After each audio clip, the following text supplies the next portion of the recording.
Do you also wish life totals would just go down? Do you wish that math is just so complicated? You wish you could just be so much simpler with a quick and easy equation? Do you wish to become the enemy by playing a single commander?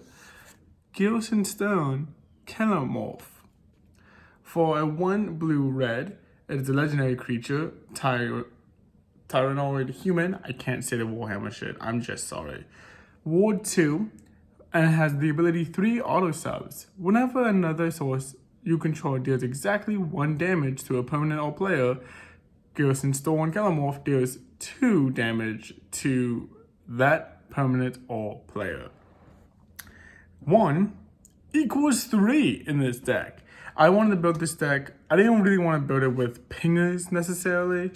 I wanted to build it more with the idea of tiny, like little 1/1s or unblockable 1/1s even, punching hard and harder than expected. So I have a lot of card draw in this deck. The deck list is in the description below. A lot of card draw in the deck because the secret commander for this is the Locust God. Essentially, I just want to be throwing in 1/1 creatures and then decimating the board. But there are some pingers in the game because in this deck, I wanted this deck to essentially be, I don't want to play a 3-hour game of Commander anymore. I want to play in maybe an hour-long game of Commander, maybe a 40-minute game of Commander. Well, life totals are just plummeting. So with Locust of the Garden, I also have cards like Horn of Greed and Howling Mind. If you don't know what these do, Horn of Greed is a 3 artifact. Whenever a player plays a land, they also draw a card. Howling Mind is a 2-mana artifact that says at the beginning of each player's drawing step, if Howling Mind is untapped, that player draws an additional card.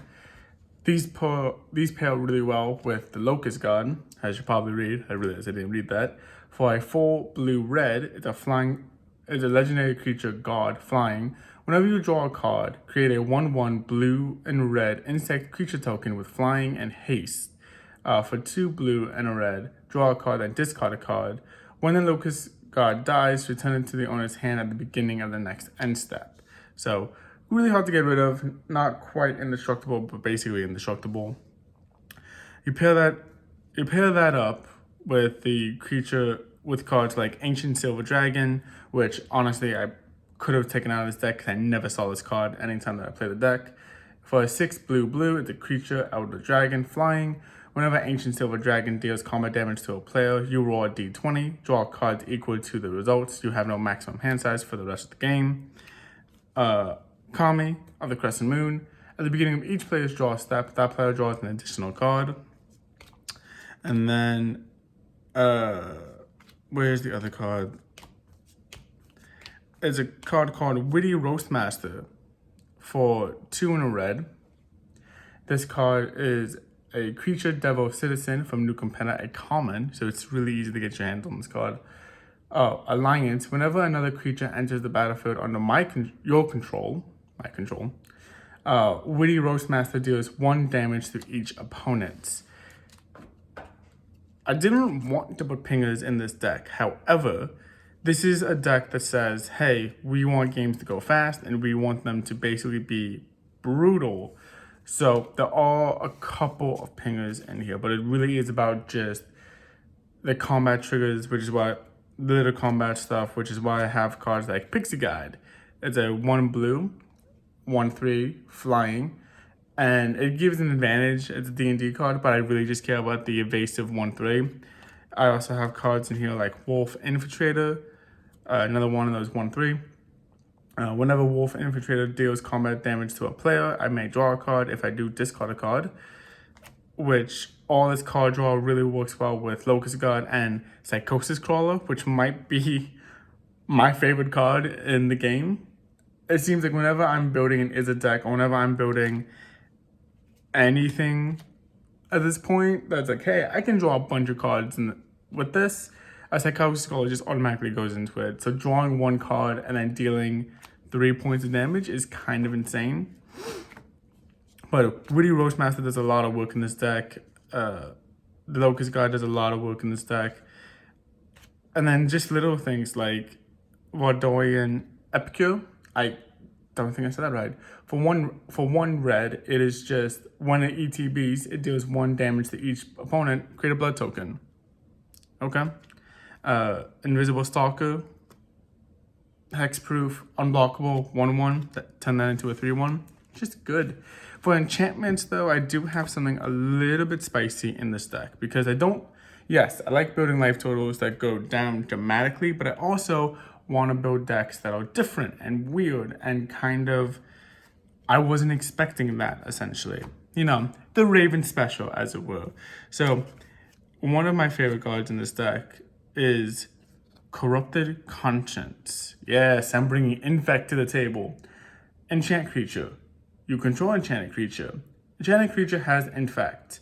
It deals damage to creatures in the form of -1, -1 counters, and to players in the form of poison counters. Getting this off onto Ghyrson Starn with all the other pieces of card draw and little things, life totals are now 5. That is life totals, and I absolutely love it. One of the biggest pulls and upgrades for this deck was just Ristic Study. I pulled this off in my first box of Wilds of Eldraine because Wilds of Eldraine took this deck and I feel like just cranked it up to another level. You guys know what Ristic Study does, but if you don't, I'll read it anyway. For 2 and a blue, whenever an opponent casts a spell, I may draw a card unless that player pays 1. It is the classic, are you going to pay the 1? One of the most annoying cards in the game, but for a deck like this where it wants to draw cards and it wants to create creatures that just go burr. Again, I didn't really build this deck with pingers in mind, but I mean, if you're creating all these creatures anyway, you might as well, right? Impact Tremors. For 1 in a red, whenever a creature enters the battlefield under your control, Impact almost deals 1 damage to each opponent. Get that off with Locust Guard and Conscience of the Mind. I've drawn 5 cards. I've won the entire game. And then there another card that came in the Wilds of Eldraine, Enchanted Tales sheet, which, oh my god, I feel like was kind of made for this deck, is Raid Bombardment. If you're not playing this deck, if you're building this deck and you're building it in this, the main point of the deck is to throw these little attackers, and you don't have Raid Bombardment in the deck, that is a choice. Like, I'm not going to tell you how to build a deck properly. That is definitely a choice you've made. But Raid Bombardment is for 2 in a red. Whenever a creature I control with a power 2 or less attack, Raid Bombardment deals 1 damage to the player or planeswalker that creature is attacking.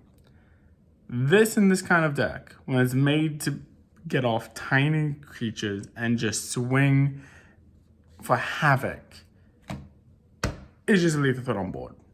It's lethal and it's glorious, and I absolutely love this deck. This is a deck that life totals are like, look, let's go burr. I have played games where it's been a 4-hour game, and that is hell because life totals just kept going up instead of down. Games should end quick. Like, a perfect game, right, is like 90 minutes, and everyone had time to swing. This deck says, I'm going to make an hour-long game. Either I'm going to get taken out really early, or we're all going to be plummeting our life totals to a point that it's like, okay, it's like nothing is happening in one turn, nothing is going through, but it is definitely deadly.